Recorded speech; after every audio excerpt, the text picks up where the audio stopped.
Hi hello welcome to our channel. So ఈరోజు current అఫైర్స్లో భాగంగా నిరంతర ప్రేరణ శక్తి స్వామి స్మరణానందం.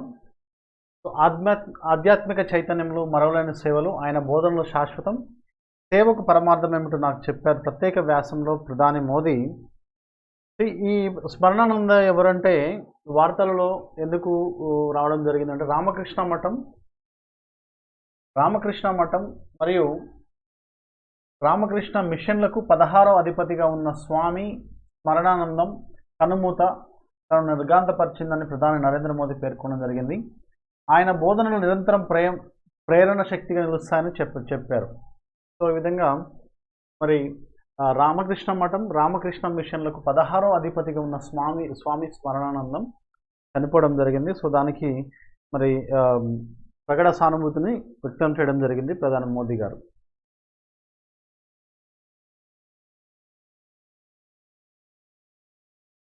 ఉత్తర కొరియాపై ఆంక్షల పర్యవేక్షణ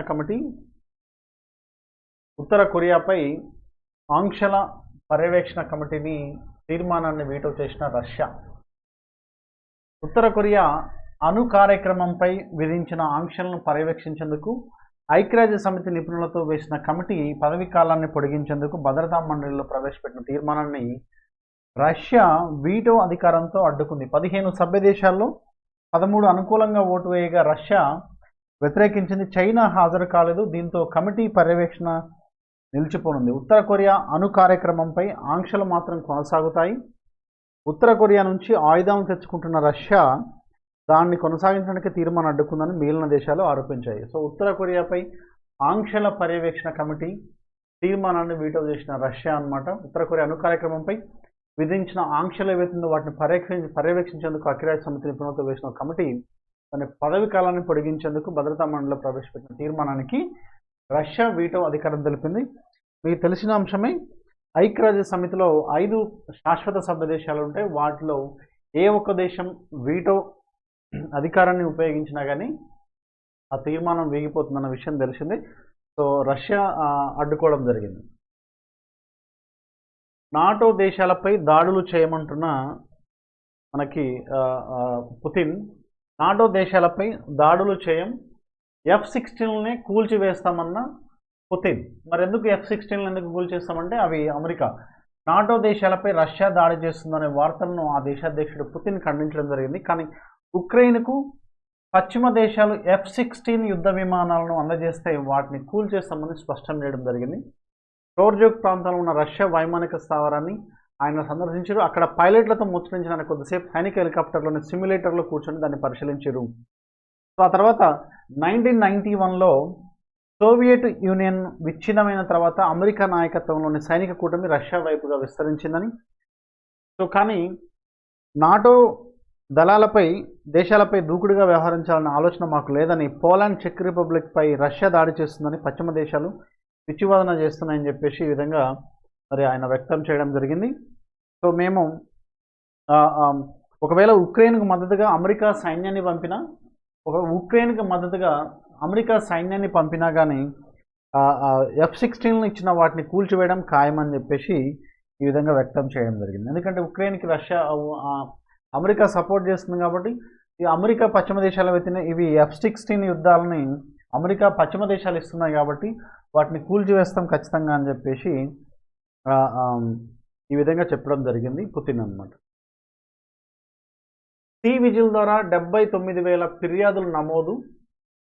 ఇక్కడ సి విజిల్ ఏదైతే ఉందో ఈ సి విజిల్ ద్వారా 79,000 ఫిర్యాదులు నమోదు. ప్రజల ఎన్నికల కోడ్ ఉల్లంఘనలను తెలియజేయడానికి ఎన్నికల సంఘం ECI election commission of India ప్రవేశపెట్టిన సి విజిల్ యాప్ సమర్థంగా పనిచేస్తుందని, ఎన్నికల షెడ్యూల్ను ప్రకటించినప్పటి నుంచి దీని ద్వారా 79,000కు పైగా ఫిర్యాదులు అందాయని ఈసీ తెలపడం జరిగింది. ఈ కేసులో 99% ఫిర్యాదులు పరిష్కరించామని, 89% కేసులను 100 నిమిషాల్లోనే ఛేదించామని పేర్కొంది. నమోదైన కేసుల్లో 73% అక్రమ బ్యానర్లు, హోర్డింగ్లు మరియు 73% అక్రమ బ్యానర్లు, హోర్డింగ్లపై 1,400 ఫిర్యాదులు మద్యం, బహుమతులు, డబ్బుకు సంబంధించిన అని వెల్లడించడం జరిగింది.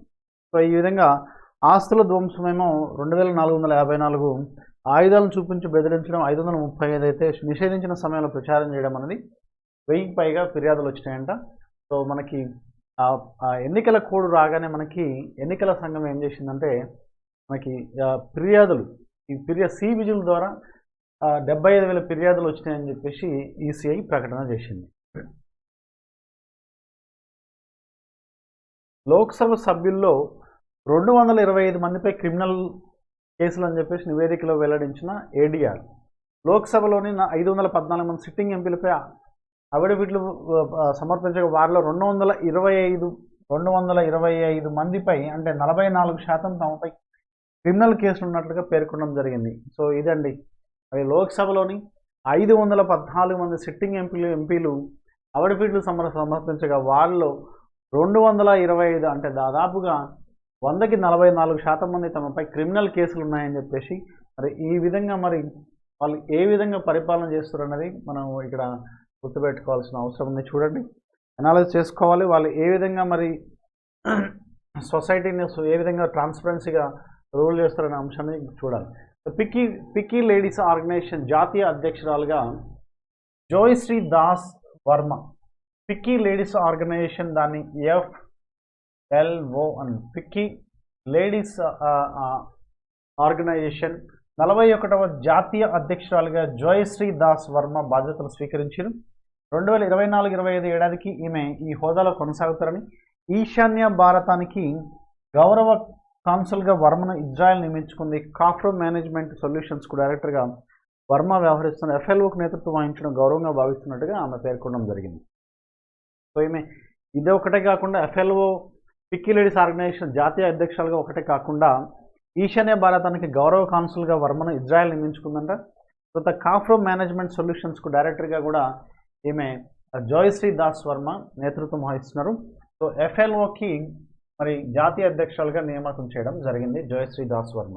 మత్తు దందాపై సఫేమా అస్త్రం. ఇక్కడ స్మగ్లర్ల ఆస్తుల జప్తుపై TS NAB దృష్టి, రవాణా లింకులను పెంచేందుకు కార్యాచరణ. మత్తు దందాలో విక్రయేతల అరెస్టుతో వదిలేయకుండా మూలాల్లోకి వెళ్ళి రవాణా లింకులను పెంచే దిశగా Telangana state anti narcotics bureau, దాన్ని మనము TS NAB అని అంటాం. ఓకే, TS NAB కార్యాచరణ అమలు చేస్తుంది. స్మగ్లర్ల ఆస్తుల జప్తులో నిమగ్నమైంది. ఇందుకోసం smugglers and foreign exchange manipulators act, దాన్ని సఫేమా అంటాం. సఫేమా అంటే smugglers and foreign exchange manipulators act. సింపుల్గా ఈ క్రింది వాయిన్లో సఫేమాని దేనికి సంబంధించిన అడగడానికి అవకాశం ఉంటుంది. సో ఈ అంశం గుర్తుపెట్టుకోవాలి. సో ఇక్కడ గత ఏడాది మే 31న బ్యూరో ఏర్పడినప్పటి నుంచి అధికారులు సుమారు 4.36 కోట్ల ఆస్తులను జప్తు చేసినట్టుగా ఈ విధంగా చెప్పడం జరిగింది. సో దీనికి ప్రజెంట్ మరి TS NAB డైరెక్టర్ ఎవరంటే సందీప్ షాండిల్యా అనే విషయం ఇక్కడ మనం చూస్తున్నాం మనం. సో మత్తు దందాపై సఫేమా అనే అస్త్రాన్ని ఒక చట్టాన్ని తీసుకురావడం జరిగింది. ఇక విశ్రాంతి ముగిసిన వయోపరిమితి. గత ప్రభుత్వము ఏదైతే రిటైర్మెంట్ అనేది 59 సంవత్సరాల నుంచి 61 సంవత్సరాలు పెంచిందో, సో ఆ వయోపరిమితి పెరిగిన ఎవరైతే ఉన్నారో ఉద్యోగస్తులు ఉన్నారో ఆ ఉద్యోగస్తులందరూ కూడా మరి ఇప్పుడు రిటైర్ కాబోతున్నారనమాట. వాళ్ళ 3 ఏళ్ల సర్వీస్ అనేది పూర్తి అవడం చేత వాళ్ళు రిటైర్ అవుతున్నారని చెప్పేసి ఇందులో ఇవ్వడం జరిగింది. ఇక విశ్రాంతి ముగిసిన వయోపరిమితి పెంపు గడువు.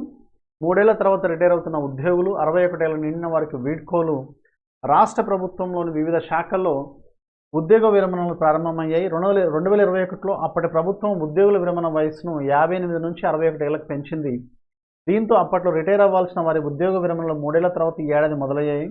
మార్చి 31 ఆదివారం కావడంతో మార్చి 30న శనివారం ఉద్యోగ విరమణలు ప్రారంభమయ్యాయని, శనివారం పలు కార్యాలయాల్లో రిటైర్ అయిన వారు చేసిన సేవలకు సంబంధిత విభాగాధిపతులు, ఇతర ఉన్నత ఉద్యోగులు హాజరవడం జరిగింది.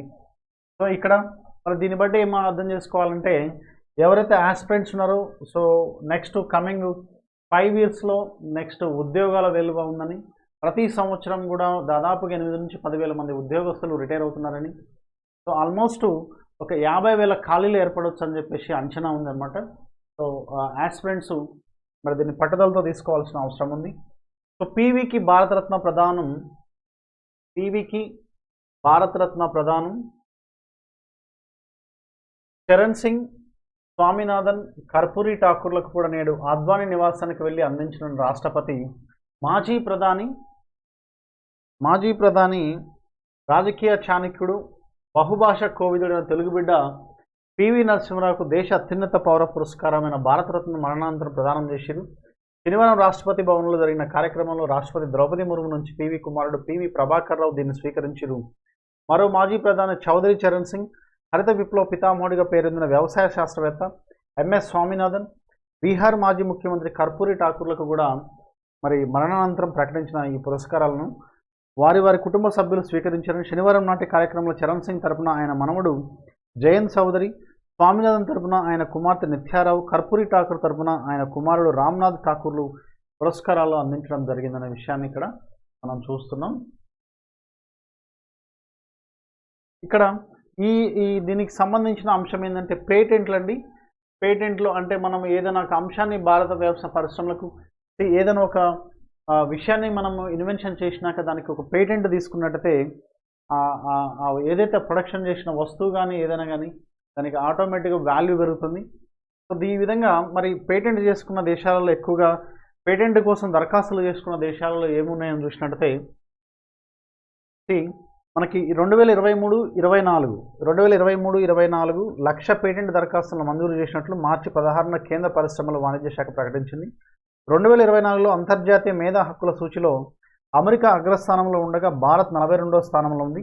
అంతర్జాతీయ మేధో హక్కుల సూచి ఏదైతుందో ఈ మేధో హక్కుల సూచీలో అమెరికా అగ్రస్థానంలో ఉండగా భారత్ 42వ స్థానంలో ఉందన్న విషయాన్ని మనం ఇక్కడ గుర్తుపెట్టుకుంటే సరిపోతుంది. టిబెట్ ఆక్రమణకు 65 సంవత్సరాలు అంటే టిబెట్ ఆక్రమణకు ఇక్కడ చైనా విజయోత్సవాలు. టిబెట్ను ఆక్రమించి 65 ఏళ్ళు అయిన సందర్భంగా గురువారం చైనా సంబరాలు చేసుకుంది. భారత్ భూటాన్ సరిహద్దులను ఆనుకుని టిబెట్ భూభాగంలో నిర్మించిన సరిహద్దు గ్రామాల్లో విజయోత్సవాలు జరిగాయి. చైనా సేనలు 1951 టిబెట్ను ఆక్రమించగా 1959 మార్చి 28న దలైలామా భారత్కు తరలి వెళ్ళి ఆశ్రయం పొందిరు. అప్పటి నుంచి ఆ తేదీని ప్రజాస్వామ్య సంస్కరణ దినంగా చైనా జరుపుతుంది. సో 1951లో టిబెట్ను ఆక్రమించారనమాట. 1959 మార్చి 28న దలైలామా మరి భారత్కు తరలి వెళ్ళి ఆశ్రయం పొందిరు. సో ఆయన శరణు కోరుతూ భారత్కు రావడం జరిగింది. అక్కడ చైనా వాళ్ళు టిబెట్ను ఆక్రమించడం చేత. సో అప్పటి నుంచి ఆ తేదీని ప్రజాస్వామ్య సంస్కరణ దినంగా చైనా జరుపుతుంది. ఎప్పుడు మార్చి 28 నుంచి. సో టిబెట్ను చైనా షిజాంగ్గా వ్యవహరిస్తుంది. టిబెట్ను చైనా ఏం చేస్తుందంటే షిజాంగ్గా వ్యవహరిస్తుంది. షిజాంగ్లో భారత్ భూటాన్ సరిహద్దుల వెంబడి నిర్మించిన గ్రామాల్లో విజయోత్సవాలు జరిగాయని చైనా అధికార వార్తా సంస్థ తెలిపింది. భూటాన్ సరిహద్దు వెంబడి 3 గ్రామాల్లో సైనికుల కోసం కొత్త భవనం నిర్మించారని సౌత్ చైనా మార్నింగ్ పోస్ట్ పత్రిక తెలపడం జరిగింది. ఓకే, సో ఈ విధంగా మరి టిబెట్ను చైనా షిజాంగ్గా వ్యవహరిస్తుందని 1951లో టిబెట్ను చైనా ఆక్రమించగా 1959 మార్చి 28న దలైలామా భారత్కు తరలి వెళ్ళి ఆశ్రయం శరణు కోరి భారత్లో ఆశ్రయం పొందడం చేత అప్పటి నుంచి ఆ తేదీని ప్రజాస్వామ్య సంస్కరణ దినంగా చైనా జరుపుతుందనే విషయాన్ని ఇక్కడ మనం గుర్తుపెట్టుకోవాలి. సో 65 సంవత్సరాలు 1959లో భారత్కు వచ్చిన దలైలామాకు పోలీసుల భద్రత కల్పించిన ఈ చిత్రంలో మనం గమనించాలి. కాంబోడియాలో చిక్కిన 258 మందిని కాపాడిన విదేశీ వ్యవహారాల మంత్రిత్వ శాఖ ఉపాధి అవకాశాల ఆశతో కాంబోడియాకు వెళ్ళి గత్యంతరం లేక బలవంతంగా సైబర్ నేరాల పనులు చిక్కుకున్న 250 మంది భారతీయులను ఇప్పటిదాకా సురక్షితంగా వెనక్కి తీసుకొచ్చినట్టు విదేశీ వ్యవహారాల మంత్రిత్వ శాఖ ప్రకటనలో చెప్పింది. మీడియా కథనాల ఆధారంగా విషయాన్ని గ్రహించి కాంబోడియా అధికారుల సహకారంతో ఈ కార్యక్రమం చేపట్టినట్టు వెల్లడించింది. కాంబోడియాలోని భారత రాయబార కార్యాలయానికి సైతం దీనిపై ఫిర్యాదులు ఎదుర్కొన్నట్లుగా విదేశీ వ్యవహారాల మంత్రిత్వ అధికార ప్రతినిధి రణ్దీప్ జైస్వాల్ తెలపడం జరిగింది. సో ఇట్లాంటి మోసాలకు గురి కాకుండా అప్రమత్తంగా ఉండాలంటూ మంత్రిత్వ శాఖ తరఫున ఇన్ఫర్మేషన్ ఇవ్వడం జరిగింది. సో కాంబోడియాలో చిక్కిన 250 మందిని కాపాడినామని విదేశీ వ్యవహారాల మంత్రిత్వ శాఖ ఒక ప్రకటనలో తెలపడం జరిగింది. సో ఇక్కడ మరి బ్రిటన్లో క్యాన్సర్కు వినూత్న శిక్షణ తొలిసారిగా భారత సంతతి కుర్రాడికి చూడండి క్యాన్సర్ బాధితులకు విప్లవాత్మక చికిత్సలను తెచ్చేందుకు బ్రిటన్లో ప్రారంభించిన వినూత్న పథకానికి ఆశలు చిగురింపజేస్తుందని దీని కింద కార్టీ అని ఈ చికిత్సను భారత సంతతికి చెందిన యువన్ టక్కర్ మొట్టమొదటి పొందారు. అది ఫలించి ఇప్పుడు తనకు ఇష్టమైన పనులు చేసుకోగలుగుతున్నాడని అతడు చెబుతున్నాడు. బ్రిటన్ ప్రభుత్వ నిధులతో నడిచే నేషనల్ హెల్త్ సర్వీస్, బ్రిటన్ యొక్క ప్రభుత్వ నిధులతో నడిచే National Health Service Cancer Drugs Fund ఏర్పాటు చేసిరు. 2016 జూలైలో దీని కార్యకలాపాలు ప్రారంభమయ్యాయని National Institute for Health Care Excellence ఆమోదం పొందిన అన్ని రకాల క్యాన్సర్ చికిత్సలకు వేగంగా బాధితులకు అందుబాటులో తీసుకురావడం, ఈ చికిత్స విధానం దీర్ఘకాల మద్దతుపై మరిన్ని ఆధారాలు సేకరించారు. సో ఇక్కడ ఏంటంటే క్యాన్సర్ బాధితులు ఎవరైతే ఉన్నారో ఈ క్యాన్సర్ బాధితులకు విప్లవాత్మక చికిత్సలను ఏర్పాటు చేయడానికి బ్రిటన్లో ప్రారంభించిన వినూత్న కార్యక్రమం ఏంటంటే దాన్ని కార్టీ అని అంటాం. సో దీన్ని భారత సంతతికి చెందిన యువన్ టక్కర్ దీన్ని మొట్టమొదటిగా దీన్ని తీసుకోవడం జరిగింది. సో బ్రిటన్ ప్రభుత్వ నిధులతో నడిచే National Health Service cancer drug fund దీన్ని ఏర్పాటు చేసిందన్న విషయాన్ని మనం ఇక్కడ ఎగ్జామినేషన్ పాయింట్ ఆఫ్ వ్యూలో క్యాన్సర్ కోసం విప్లవాత్మకమైన వినూత్న ఒక పథకాన్ని తీసుకురావడం జరిగింది, అదే కార్టీ అనే విషయాన్ని మనం గుర్తుపెట్టుకుంటే సరిపోతుంది. 4% కంపెనీలే సంసిద్ధం, సైబర్ భద్రతా ముప్పు ఎదుర్కోవడంపై పిక్కీ సిస్కో నివేదిక. 4% కంపెనీల సంసిద్ధత, ఎందుకంటే ఈ సైబర్ భద్రతా ముప్పు ఏదైతుందో ఈ సైబర్ భద్రత నుంచి ఓన్లీ 4% కంపెనీలే దాన్ని ఎదుర్కొనేంత టెక్నాలజీ ఉందని చెప్పేసి సిస్కో నివేదిక ఇవ్వడం జరిగింది. సైబర్ భద్రతా ముప్పులను ఎదుర్కొనేందుకు దేశంలో 4% కంపెనీలు మాత్రమే సంసిద్ధంగా ఉన్నాయని సిస్కో నివేదిక వచ్చింది. ఓకే, సో ఇది గుర్తుపెట్టుకోవాల్సిన అంశం ఫర్ ది టెక్నాలజీ పరంగా. జీవనకాల గరిష్టానికి ఫారెక్స్ నిల్వలు, భారతదేశంలో ఫారెక్స్ నిల్వలు ఏ విధంగా ఉన్నాయని భారత ఫారెక్స్ జీవనకాల గరిష్టానికి ఫారెక్స్ నిల్వలు, భారత ఫారెక్స్ విదేశీ మారకపు నిల్వలు ఏవైతే ఉన్నాయో నెల 22తో ముగిసిన వారంలో $140 మిలియన్ పెరిగి జీవనకాల గరిష్ట స్థాయి అయిన $642.63 బిలియన్ చేరాయని ఆర్బీఐ వెల్లడించింది. 2021 సెప్టెంబర్లో ఇవి $642 బిలియన్ నమోదయ్యాయని, ఆ తర్వాత మళ్ళీ ఇదే గరిష్ట స్థాయిని చేరుకున్నాయని, అది గరిష్ట స్థాయి ఫారెక్స్ నిల్వలు ప్రధానమైనవి. సో విదేశీ కరెన్సీ ఆస్తులు అందులో $123 మిలియన్ తగ్గి $568.26 బిలియన్ పరిమితమయ్యాయని. సో కస్టడీ నిల్వలు $300 మిలియన్ పెరిగి $51.487 బిలియన్ చేరినాయి.